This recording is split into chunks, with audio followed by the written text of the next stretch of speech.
Hi, it's Mark Bossert, producer of the Pawlik Automotive podcast and video series. And of course, we're here with Bernie Pawlik, Pawlik Automotive in Vancouver, 20-time winners of Best Auto Repair in Vancouver, as voted by their customers. And we're talking cars. How are you doing today, Bernie? Doing very well. So Mercedes-Benz, kind of the originators of automobiles, actually, inventors way back when. How reliable are Mercedes-Benz vehicles in 2019? Well, I'd say overall they're pretty good. But one thing about a Mercedes that I'll say right at the outset is that it's a fancy car. It's a luxury car. They're all complicated vehicles. So if you're wanting simplicity and cheap to operate, this is not the vehicle to buy. So that's where I'll start out with. To me, I often define reliability as, can I get in my car? Is it going to start on me every day? And for the most part, Mercedes are bulletproof in that area. Where other things happen, though, of course, where other reliability issues is if you're on a trip somewhere, is this vehicle going to let you down? Is it going to go into limp mode and disrupt your trip, your vacation? And generally, again, Mercedes are pretty good, but the key is getting servicing done on them. So, Mercedes has a huge line of vehicles, and I think what we'll do is we'll break it apart into different categories and talk about things. They have cars and SUVs, no pickup trucks, so to speak, in Canada, although you have the Sprinter vans, and we'll leave that for a different separate podcast. So we'll deal with the cars, the SUVs, gas, diesel. Of course, there are some new drivetrains out now, electric and hybrid, and to be honest, I have nothing to contribute about that because they're just too new for us at this point, but in the future, we'll undoubtedly be doing podcasts about those vehicles. And of course, there's the AMG too, which is the nice, fancy, high-performance line we can talk about a bit too. So, all right, let's start with engines. We've got basically two big categories that we can cover right now, which is the gasoline fuel or diesel fueled engines. How are they for reliability? So I would, gasoline engines in Mercedes, I find are really reliable. They have very few actual engine problems. There's one V6 model in around the 2000 sort of decade where they had some balance shaft engine issue problems, which can be expensive to fix, but it's not that's the worst sort of internal engine issue. Otherwise, they're pretty reliable. They do develop a few oil leaks, but again, they're not severe like a lot of other brands, other European brands. Things like the only thing with the engines I see, again, this is in sort of the 2000 model year era, crankshaft position sensors sometimes will fail and the engine will just fail to run or start or die. Those are really the only issues with the gas motors. They're really quite bulletproof. And to me, definitely a better option if you want reliability in Mercedes. And how are the diesels?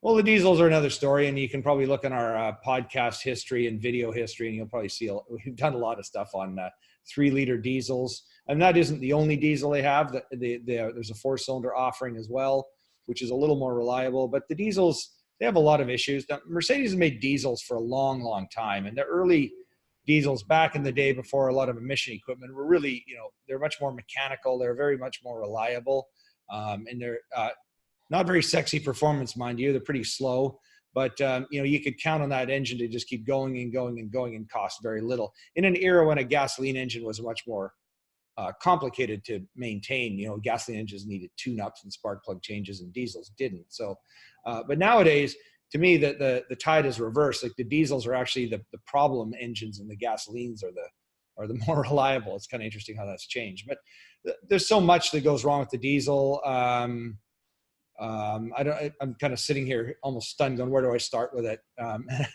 I'd say just probably look back at some of our other podcasts, but when they run great, they're fantastic, but just expect that if you own a diesel model, especially the 3-liter, there will be some substantial expenses keeping that engine going over time. And regular service is extremely critical for the diesel Mercedes. Is that fair to say? Absolutely. And changing the oil regularly is key. There's a lot of engine failures on these where people just don't change their oil enough and the engine just basically destroys itself. So that's really critical. And a lot of diesels, I think a lot of the fault with the 3-liter diesels, they're not really used how they should be. And this engine should be used, hot running for long periods of time. A lot of people just do it for stop and go city driving, and it's really the wrong engine for most people. So that's what one of the things that ends up costing a lot of money on these things. So let's talk about the transmission and drivetrain. How are those generally on diesel or on Mercedes-Benz vehicles?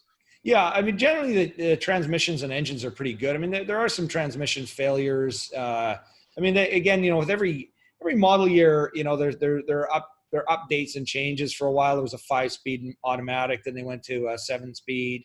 And I'm thinking, I'm kind of going back like 10 or more years here in terms of my thinking. But one common failure item is a conductor plate in the transmission that will often fail, and this is on both the 5 and 7 speeds that causes problems. But complete transmission failures do happen, but they're not super common. They're pretty reliable transmissions, and I'm actually speaking about automatics here because standards are incredibly rare in a Mercedes.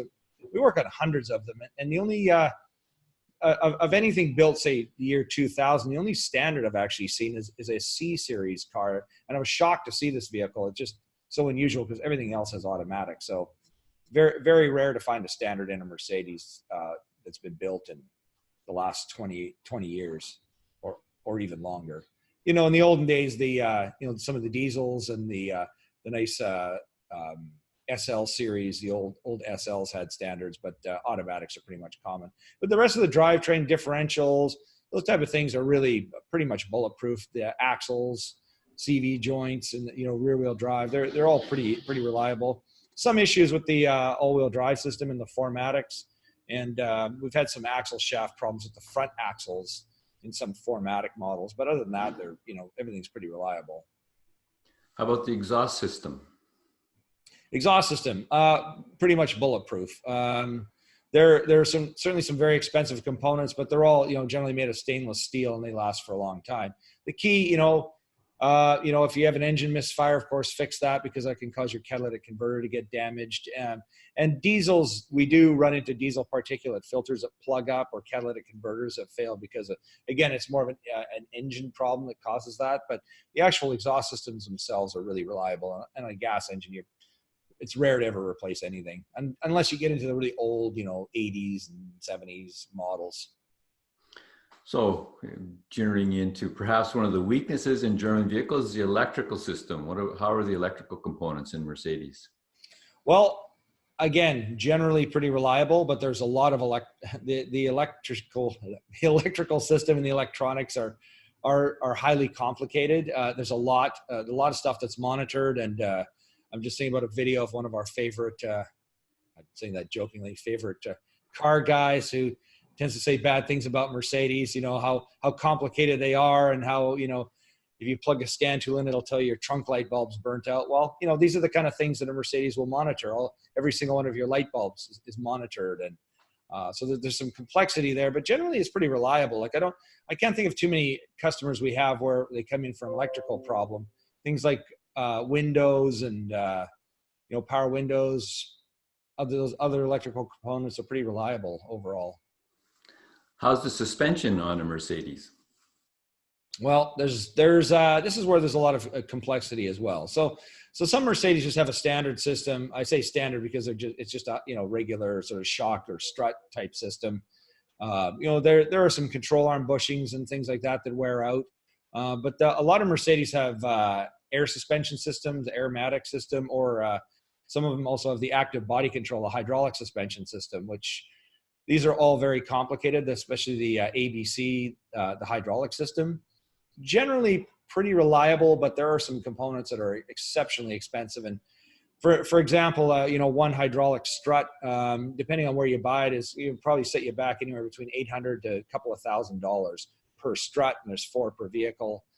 There's a hydraulic pump. There's a series of lines and hoses running through the vehicle, valves. If you had to replace the whole system and just parts itself, you'd probably be looking at in labor $40,000. But you'll never have to replace the whole thing. But that's kind of what you could be faced with if everything just blew. That being said, it's a pretty amazing suspension system because it just levels the car automatically, electronically all the time. The air system is less quick to react, but again, there's some issues with the air suspension system, and you find that in a variety of different Mercedes as well. But things like it has an electric pump, a compressor those fail. There are other electronic valves that fail. Some of the struts fail. We've also had electronic shock absorbers where they start leaking, and some of them, in my opinion, a little earlier in life than they should. So I'd say, the suspension systems on Mercedes, the fancy ones, especially in the Air one, probably has a few more problems than it could. What else? Yeah, I mean, but other than that, generally, things like the control arm bushings is just sort of a general amount of wear on those, and ball joints will wear out from time to time, but nothing exceptional. And the steering components, how are they for reliability? Again, pretty good. The only thing that sort of stands out for me as a problematic area is some of the ML series SUVs. The steering rack will develop leaks, and sometimes the leak will be from there's actually a shaft kit you can get, or pinion. The steering shaft kit is available as a unit from Mercedes, and that component tends to leak, so you don't have to replace the whole rack. But sometimes the whole rack and pinion leaks, and so that's the one that stands out to me as being a weakness. But other than that, most of the others seem to be pretty good on most other Mercedes. And how about brakes? How are they for reliability and length of wear? Again, pretty good, but they're generally Mercedes brakes are, I consider them to be average in terms of wear. You'll always need to replace the rotors with the pads. They just wear like that. They're that type of European design where the rotors get deeply grooved as the pads wear. But generally they're some of them have, of course, fancier brake packages, and we'll talk about AMG in a minute, but they're generally priced, somewhat normally. I mean, more than a Toyota Corolla, but yeah, it's a different class of car. But generally, prices are pretty reasonable on Mercedes brakes. But a lot of them, they have cross-drilled rotors, and for better heat dispersion, and so those cost a little more. But nothing's outrageously priced. And of course, they all generally have pad wear sensors, so they'll usually warn you when the brakes are worn out. But just as a note, not every brake pad is monitored, so it's possible that some pads can wear out before the light comes on the dash, but that's not too usual. Usually it's pretty reliable. Things like brake calipers, we don't replace them hardly ever. They're really quite reliable. So that's a good thing. They have good longevity. They're sealed well, and they tend to last quite a long time. And what's the difference? We mentioned AMG. What's the difference basically with AMG vehicles, branded vehicles, compared to the regular Mercedes-Benz vehicles? Well, certainly bigger engine, more horsepower, and usually along with that, of course, the transmission, the drivetrain may be bumped up to handle that level of power. Suspension systems are usually different, again, for performance.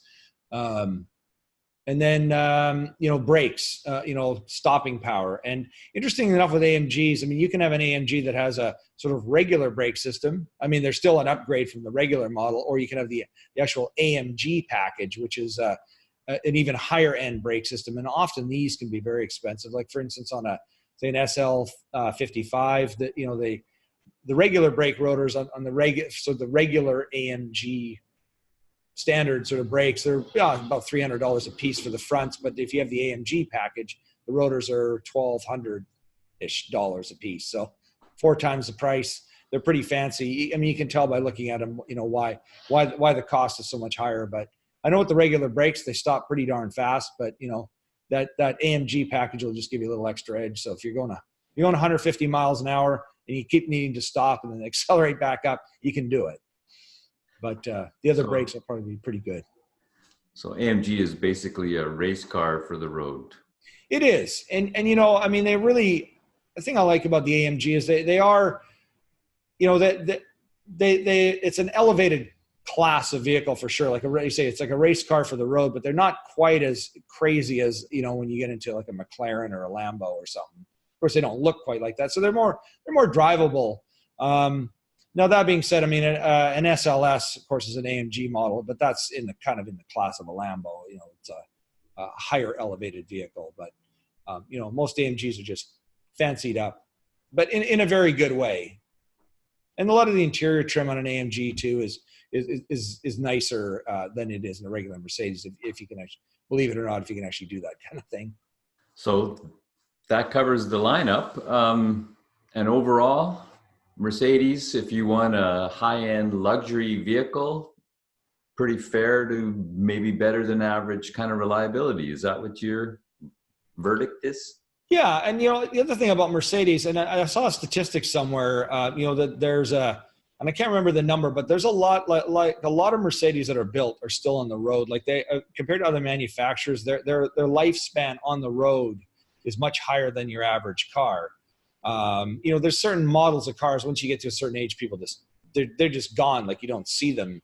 I'm just sort of thinking about some of the Subarus and Toyotas I've worked on over the years. And it's like, I go, you never ever see one anymore because they get to a certain age and nobody will ever fix one. But like certain Mercedes, they'll still be on the road, especially like the SL series, the convertibles. I mean, we fix those, when they're 20, 30, 40 years old, those cars, people just don't get rid of them. They're still a nice car to keep and fix. So some models will probably never go off the road unless people neglect them severely.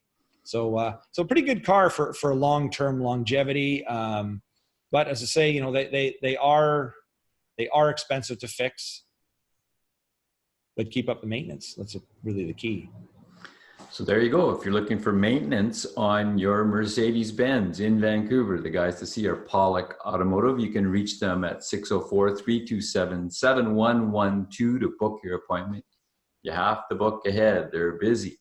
Check out the website, pawlikautomotive.com, our YouTube channel, Pawlik Auto Repair. And of course, thanks so much for watching and listening to the podcast. We appreciate it. Thanks, Bernie. Thanks, Mark. And thanks for watching and listening.